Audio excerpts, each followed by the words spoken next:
Hello, Hamish here from mortgagesonline.co.nz. I've got Miriam with me, editor of New Zealand Property Investor magazine, and we're going to talk about the dramatic increase in the number of houses sold, right, Miriam? Yes, absolutely. As many people have observed, the housing market is currently going pretty crazy, defying expectations.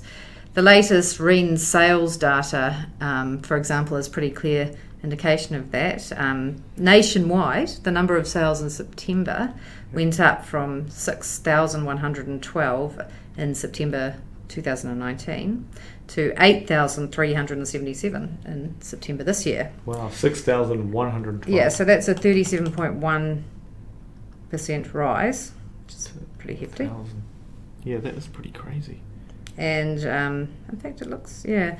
And then in Auckland, it's even more noticeable, where numbers have gone from numbers sold from 1,867 in September 2019 to 2,861 in September this year, which is a 53.2% rise, wow, which is fairly stunning, especially in this post-COVID world.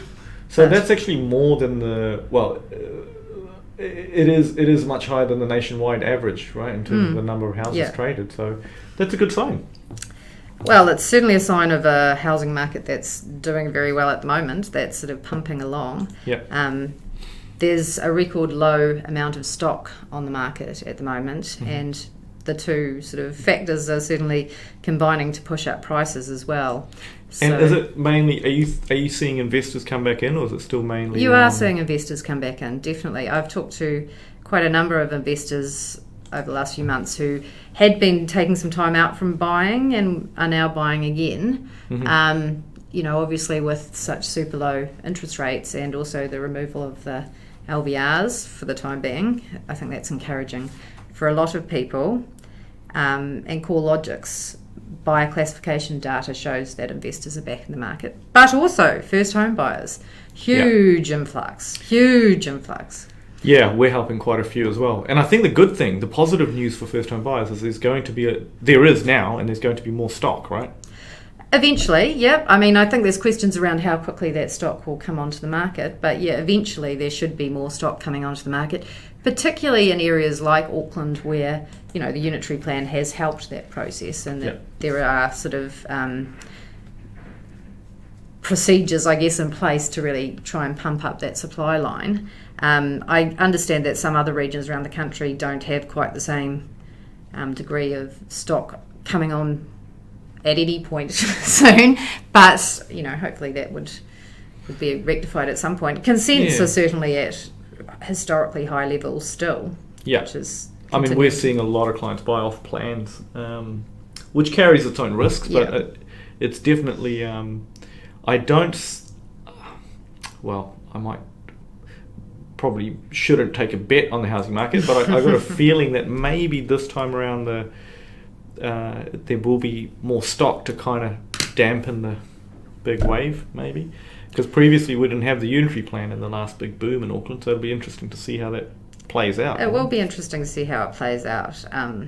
As I said, the stock levels at the moment are at record lows, and I think initially when COVID hit, the sort of thought was that depending on the economic effects, there would be a lot of distressed or mortgagee sales, a lot of properties being pumped onto the market in that way, and that just hasn't panned out at all to date. I know there's still question marks over what happens when the mortgage deferral program comes off, whether or not there'll be an increase then, but again it really remains to be seen. And certainly, although as I understand it, new listings are actually up, they are actually up slightly, the demand is such that they're being swallowed at a rate that it's essentially irrelevant.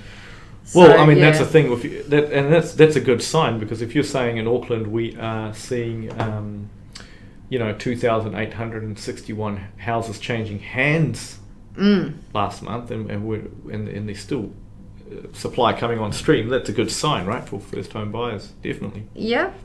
I think there's a few.